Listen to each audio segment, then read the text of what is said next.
Hi, friends and family, and welcome back to another episode of Pam in the Purple Couch podcast. So today we're filming this episode on 9/11. So because of the historic moment that we all, at least those of us that were alive during that time, can remember that happened here in the United States, we wanted to take this episode and talk a little deeply about loss, especially for our children. Our neurodivergent population typically don't think about death, don't think about the loss of loved ones. So, what happens in situations when we have to have those conversations? What do they look like? What topics do you discuss? What do you shelter away from? What does that look like in your household? And what tips and tricks can we bring to your family today at the Purple Couch? So, come on back. This is our episode. Family loss and how to handle it within your household. Welcome to Pam and the Purple Couch podcast, hosted by Pamela Furr, with our co-hosts Dr. Manny Rodriguez, Missy Owen, and Loki DePristo. Together, we're going to dive deep into topics such as education, neurodiversity, autism, and applied behavioral analysis. Remember to click subscribe today so you don't miss out on any future episodes. Hi, families, and welcome back to the Purple Couch podcast. Today, we're going to be discussing loss. What does loss look like in your family? How can you prepare your kids, your neurotypical or your neurodivergent children? And how do you have those conversations? These are tough times, and especially with the news today. Our news is publicizing all of the doom and gloom and really not the positivity. Yeah. So when we have our children, and in my house growing up, it used to be, little picture, big ears. And that was the thing to be like, okay, watch what you're saying because we got little kids around, but they're listening to everything we're saying. Well, it's the same way with the news today. I know last night we were looking at the debates, presidential debates, and that kind of can make anybody sick to their stomach. One side against the other, when really what we need is unity. So we have war, we have destruction, we have more shootings going on in school. So loss is something that we have to discuss. So we're going to talk about it here on the couch today, and how can we give you some tips and tricks. And remember, we don't have all the answers. We are just moms, dads, our grown-up kids. One son. One son. Here trying to give you all some perspective on the way we've had those conversations and how can we give you some help to not feel alone in your household. So, anyone here want to start? Yeah, I'll start because we're filming this episode on September 11th, right? And so I always think about loss as kind of when those moments are actually happening, like kind of a picture in time. So like whether it's a loss of a loved one or something as serious as like 9/11. Yes. And when I talk to my kids, I always talk about let's talk about that moment in time when you realize you have loss. So what's going on in that world? What's going on in your mind? What's going on in your heart? So at 9/11, for example, I was at Florida State University and I had family in New York and I had a cousin who actually worked in one of the towers. Fortunately, that day he was off work. So, but I couldn't reach him for hours, and he was a close cousin of mine, still is. But I remember that day and remember feeling a sense of loss, even if it was just for that period of time until I got a hold of him. And I didn't get a hold of him until later that night. So now as a father, I realize, we've had loss in our family, cousins, uncles, aunts. And my oldest daughter, she experienced the loss of her grandmother about a few years ago. And so for her, dealing with that loss was super difficult. Right. And having that conversation, she's 16 now. So at that point, she was 13, 14. So having those conversations about, picture that time before the loss. Right. What do you remember about that person? And having those conversations. And it's very similar to how I felt at 9/11. 9/11 was rough. I remember that. I was in Frederick, Maryland when it happened. My mom was actually at the Pentagon. My sister was at the State Building in D.C., and I was working in Frederick, right down from Fort Detrick. Oh, Yeah. shut So down. we were completely shut down. Yeah. Phone services cut down because we were in the Metro DC area. So especially once the New York situation happened and then the Pentagon, everything, and I couldn't get a hold of anyone. It was complete isolation. Same thing you were talking about, Yeah. phone systems, everything. And then it's like, okay, that what if, Yeah. what if, what What if? if, did something happen while you were gone, and the lack of communication gives paranoia towards stuff? Absolutely. Well, Loki and I'm going to talk about this, and it's about Manny, okay? Okay. So growing up, I was blessed enough that my grandparents and my great-grandparents, I mean, they lived on a wonderful farm every Sunday. So we had this wonderful interaction with a different generation. So this is our great-grandparents. So now Loki and we just, I took a trip home about 2 months ago because my grandmother, she's elderly now. And we talked about that as a family. Be like, well, we don't know how much longer we have with Nanny. She's seen almost 100 years, Yeah. So if you think about that, Wow. and she's lived a great life, but it's also, how did we have that conversation, Loke? And we've talked about death. We've talked about death if something happens, when you see it in the news all the time. Yeah. And mortality is something we all can't run away from. So it's something that's going to happen to all of us. So I know that for Loke and Loke, please jump in, but we've always looked at this from not just the physicality, organic state that everyone is birthed and then we live our life and then we die. Well, it's more so based on interpretation of anything. I've just sort of accepted that death will happen. Yes. And yeah, well, that's not really on the topic, But it is, hun, because especially our neurodivergent children, a lot of parents, they don't want to have these conversations. Yeah. They figure that if we just don't talk about it, we'll handle it once it happens. I'm just saying that I don't feel like I come from like a point of, how do I say this, relatability, because I don't really think I fear death. Rather, I've just been grown to accept it. Well, that is really exactly important, what we're talking about here. So for you and I, and that's what I want to share with the audience, is how we got to the point where, just like you said, we just accept the fact, I know you and I had deep conversations that, especially with me traveling so much with work, is that what happens if I don't come home? Yeah. And, that could happen to any of us. We're not guaranteed tomorrow. We could be in a car We're accident. all mortal. Yes, we're all mortal. So I know you and I, those are the conversations that we had, is that understanding the circle of life, understanding, at least for us on our spirituality side, that this is just one step in evolution. We're just going to take the next step. And we joke with each other that if something happens to me or something happens to him, we're coming back haunting each other. It's like, you can't get rid of me. It's like, I will move your Discord headphones. I will move your stuff so that you'll know that I'm around. I mean, that's how we handled it. Sure. And I think that's why, and correct me if I'm wrong, when you said that we all just are going to die at some point, because we made it part of, this is the process, not that no one's, I think it's a dose of reality. Yeah. So when we came back and I was like, we called and we got to talk to Nanny on the phone. We make sure that he talks to his grandmothers now. And even then, he gets a little emotional because we're accepting. We're not going to talk to them soon. Yes. And then that comes into, at least for him and I, and again, correct me if I'm wrong. Yeah. We talked about when someone dies, it is sad, but it's not sad for them. It's sad for us. Yeah. And it's sad for us because we're not going to have as easy access. But we will always have memories, and now that we're in such a digital age, we have photos, we have video, things along those lines. And I think that's the positive that we've shared when we're looking at death, like he said, as an experience. It's just something that's going to happen.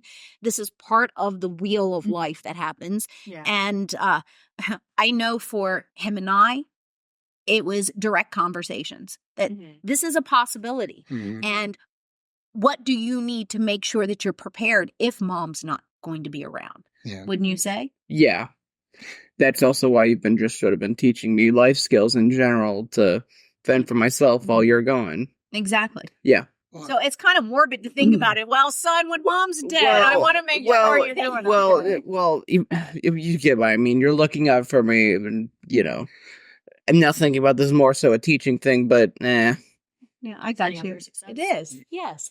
I kind of a sorry. I was just going to say I don't really have any script planned. I didn't really have any points for talking about death because it's just a thing that I've just sort of said, yep, it's going to happen, and it's just And it's okay to be sad when it happens, but not to dwell in the emotion. Yeah. And I think that's something that we've also discussed in our house. I think there's a difference between being sad and grieving. Yes. Yeah. Yes. So what would you advise to people?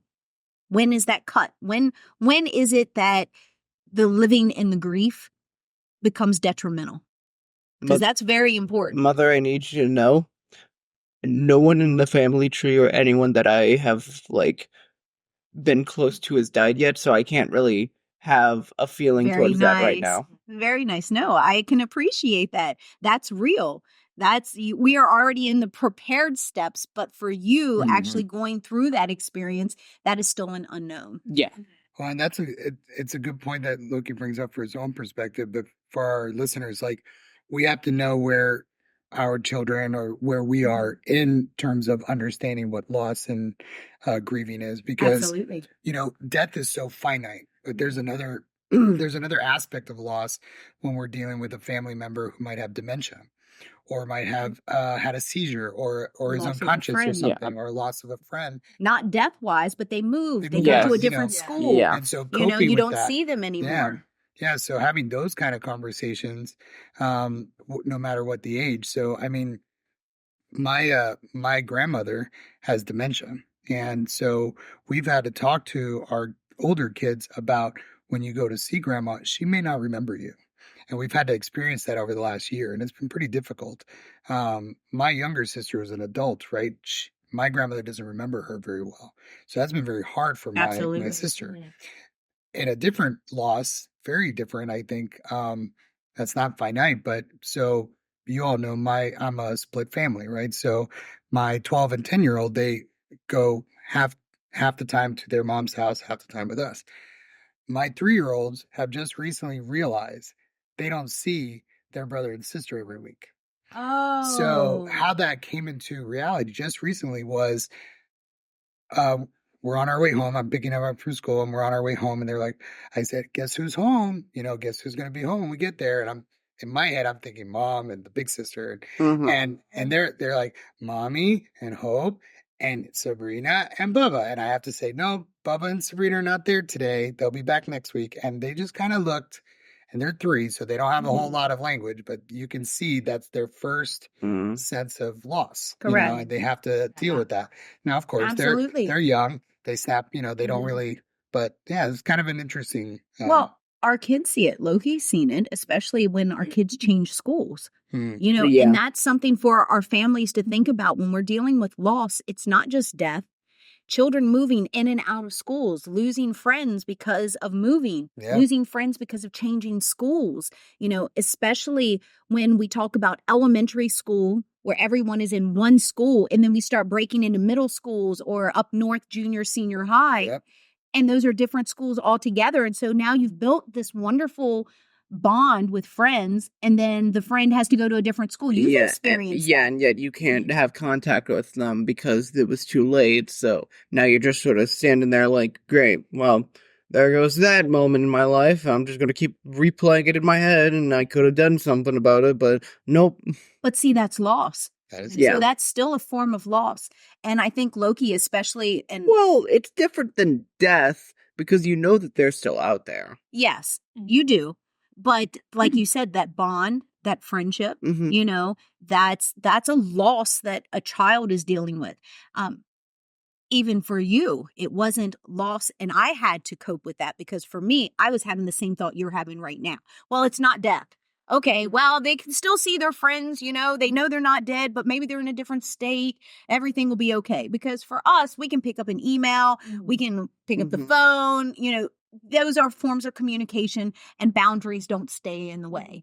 But for students, especially when they're in first, second grade, and they've really started to build that friendship, and then a kid moves. We're military here. So, military family, the family has to move. So then that kid is displaced. Now we're starting all over again, building friendships. Yeah. And our neurodivergent community is very, I don't want to say it's harder, but it is harder for them to build those bonds, because opening and finding other like-minded individuals, like Loki has stated, that's why they go to Discord, because it's they're able to find. And I guess that's where Discord becomes a benefit because you don't have to worry about moving. This is something that's universal and they can see where the boundary lines are. So, okay, I can give 1 point to Discord in the online world. You could just say online world. You don't have to. I think you've said Discord 5 times in a row this session so far. And so, like, I'm just saying, like, you could just say, like, internet or social media in general. It's like, well, okay, so here comes my caveat. I could say social media, but do you consider Discord social media? yes. Oh, you do? Yes. So, Mom, Yes. I know this is extremely related to the episode topic, but I'd like you to say the word social media. Social media. Do I need to say it a third time? Social media. Yes. So by all logic, anything that allows you to socialize on any app, website, anything is social media. Okay. So I know we're taking a little detour. But you will have to explain to me then why you are so anti. We could get into that in a separate episode. Okay, I know because you know where I'm going with this, right? Yes, and I thought I already explained in the actual social media episode, but I could talk about it in a different one about how. Okay, well, for our producers, we'll take a sidebar. Yeah. And we'll do a clip on that after we film this episode. How about that? Sure. Okay. But going into loss again, I know that you've got a toddler, but even a toddler, that's still when we take and lose a toy, I was just going to say, people, I'm trying to understand from a parent's perspective so that they can see that loss doesn't have to begin with death. Oh, no. As we know, toddlers, most people, we all have a favorite item, especially little kids. They have that item they always sleep with, whether it's a stuffed animal, a pillow, a blankie. So for my daughter, it's Pink Foxy. Always had Pink Foxy. Somehow last week on Labor Day, could not tell you how we lost it. It wasn't in my car, wasn't at my sister's house. We tore everything apart. She's been asking about Pink Foxy nonstop. And so immediately everyone was asking me, like, oh, well, where's the backup? That's your favorite toy. Why don't you have a backup? So I did try to Google it, couldn't find it. But then I was thinking at the same time, that's life. You lose stuff. You have to move on. But if you're used to, oh, I lost it. Oh, but now here's a new one. Here's a new one. For example, I know you can't get a new friend. Exactly. Yeah. Oh yeah, I know like some of our kiddos' parents, they have like 10 of the exact same toy just in stockpile, which I get it. It prevents the behavior, keeps your kiddo happy, but at the same time that's not a safety blanket. Yes. That's always there. So like for our example, which I couldn't Real find. quick, can you tell our audience your daughter's age? And the only reason I'm going to say that is because I want them to understand where we're talking about these building blocks starting. Yeah, so she turns 3 in November. So just about 3. Little over 2.5 right now. And we're already teaching. And this is the best part of this, is that everything is a teachable moment. Yeah. So this moment is a teachable moment that we're preparing her just in the loss of her little Foxy. Yeah.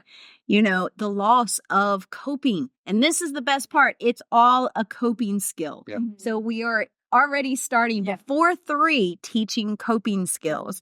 And I think I would love for parents to take that away from this episode is that, yes, we all at some point in our lives are going to deal with loss, but we need to understand that everything, all the way 18 months, a year old, 6 months, we are already building programs. We're already building coping skills. These are already lifelong skills that we're putting into place. Oh, yeah. For us to The be building utilizing blocks now. Yes. For other stuff. I mean, like, if you okay, here, going back to the topic about like plushie losing and such, I remember when I was like 5, I had to get rid of like a lot of plushies in the old house, Mom, and like it was the dinosaur. And so like you remember this at 19. So this is again what we're saying, that we don't think and when we had to downsize from the wonderful collection of stuffed animals, because Loki, what you'll learn is when you're a little tiny one, people love to give you stuffed animals. I know, it's crazy. So you have plushie galore. I still have a lot of plushies even now, just holding them because I like holding them. But exactly. Yeah. So the coping skills for attempt to do that. parents, a lot of that comes, we've heard it with sippy cups. Yeah. with Mhm. binkies. Mhm. Oh my goodness, I have 12 binkies at home because he will only use this exact same binky. And so when we got it, we stockpiled. Yeah. Okay, but you are right. It gets to the point that you're not always going to have it, and then you're stuck. And then we're in crisis. The parents in crisis and the child. I mean, I feel like binkies and sippy cups are more so an age sort of like thing where So yes, but that if we're age. talking about like the type of cup, then like. So just so you can think about that, for you, Mm-hmm. you were, and again, you were off a bottle before you were one. I followed the old school Dr. Spock book, which, you know, we could have thrown that one out the window. But it's the same thing because every child is different. But even then, you would only use the pacifier that came from the hospital. Really? Yes. The blue pacifier that only came from the hospital. It had no pull string on it. It was just the round with the little tiny, the little nipple that was on it, the blue. That was it. You wanted nothing else to do with anything else. Oh, and they would try and you'd spit it on the floor. But even in that, we should have known. We should have known then. But think about it. That was before you even left the hospital. Yeah, well, I don't remember that. Right. But that's what I'm trying to show you is that these coping skills are already now with the education and knowledge I have now, I would never use pacifier. Why? Nope. Because a pacifier is simply what it's called. It is a material used to pacify a child. Yeah. It is to give them, when they're hungry and they start that sucking, you give them a pacifier to do just that, to pacify the child. Okay. Instead of teaching them coping skills, when really, think about it. When we were cavemen, we didn't have pacifiers or another piece of plastic. I don't know if you could, I'm sorry if I sound very negative, but can you teach a 1-year-old coping skills? Oh, absolutely. Yeah. Oh my goodness, yes. You can teach a 1-year-old sign language.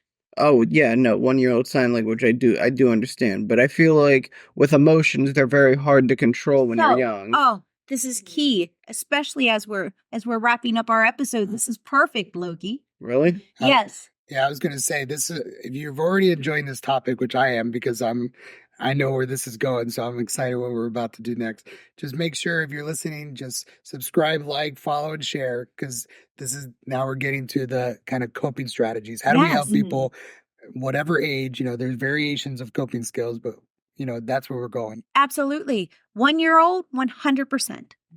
So, example, when your baby comes out into this world, the screams and cries to the untrained ear, they all sound the same. But every all means something different. I don't know if the microphone picked all that up. Can you do it again? But as parents, we start to realize that those little sounds, those little coos, those calls, they each have a different meaning. You can then start to understand that a lot of the times, just like with our older kids, just like with our, preschoolers, just like with a baby, the reason you get the yells and the screams is because that is their coping skill. They're trying to explain to you. They just learned it themselves. Yes. Basically. When they realize that if I go, I'm doing that so we don't get the microphone. Yeah. And all of a sudden somebody comes, it works. Guess what? You see it now in the school. You will be able to tell children who, if they scream, instantly get the iPad. Yeah. You already know that, right? That's a parent thing. Yes. But the parents learned that their coping skill to stop Johnny from screaming is to give him the iPad. Yeah, but Johnny's coping skill is learned that if I scream, Mom and Dad give me what I want. Yeah. Okay. So when we are dealing with loss of our little Foxy blanket is gone. Okay. Oh, it's okay to be sad. Raylan, it's all right to be sad. I know. Mommy's sad too. I'm sad because I see how much this has upset you. But it's okay because now we have a chance to find better. Oh, yes, which we Foxy. did. And she got to pick out her own, and she loves it now. See? But she's still, even yesterday in the car, where old Foxy? I'm like, I don't know, baby. But we have new pink Fox. She's like, yeah, new pink Fox. And then gave it a big hug. And see, that's teaching her, even at that age, that it's okay. Not just it's okay to miss the old, but look at the new experiences that are coming. Look towards the future. Yes. Mm-hmm. And I think that's our key takeaway from this Yeah, episode. from this entire episode. Yeah. Well, and kind of a little bit going back to the whole morbid part of like the finite of loss. Yeah. You know, here we're talking about loss that can be replaced in a way, Yeah. you know, or modified so that they're coping through it. But a finite loss, instead of focusing on the sad, you know, you focus on the happy memories. Absolutely. You know, and so in a way, by focusing on the memories, by focusing on the photos and, you know, the things that were, you know, beautiful in that life, that's a replacement. That's your coping skill, right? As similar to getting another toy or something like Yes. that. And it sounds strange at first, but like you said, if you've gone through it as an adult, if you've gone through it with kids and you see all the challenges, it does make sense because you're just replacing that memory. Yeah. Well, I think that's where we found gesture of making it fun in our house. Loki and I, like you've just got to hear, Yeah. you know, again, welcome to the family affair season 2. For us, we made a joke just like, oh, I'm going to come haunt you. You're going to come haunt me. Because when that time comes, which we now all know that at one point in time, we will all pass on. And when we pass on, whether it's your belief that you go into the ground, whether it's your belief that you go into another being, creature, entity, or whether you go to heaven, or whether you go to, you know, Abraham's bosom, it doesn't matter. All of these different beliefs, it all is a transitional time. Mm-hmm. And so if we can bring the laughter and the light to the transition, then it makes it for a better experience. Yeah. Absolutely. So I agree. and I think we can use that with any form of loss, whether it's, you know, the infinite that you're never going to see grandma again. But guess what? Look at all these memories. Look at these photos. Think about how many times she made you smile. No one can ever take that away. So in this day and age, just like when we started talking about the news and the doom and the gloom, let's take that and let's turn a positive spin on it. So in your house, make loss not something that is an event that is mourned and lived in that mourning. Look at it as, okay, here it is. We acknowledge it. We accept it. And then it's time to move on and celebrate. Celebrate the memories. The celebration of life. Yes. 100%. Man, when my time comes and goes, celebrate a huge party. Be like, well, Yeah. good luck to those that are going to get her on the next realm. But at the same time, celebrate the fun. Yeah. Celebrate the life. And remember, this is the life we're living now. Yeah. Not in the past, not in the future, now. Now. So from our home to yours, we'll see you next time on Pam and the Purple Couch.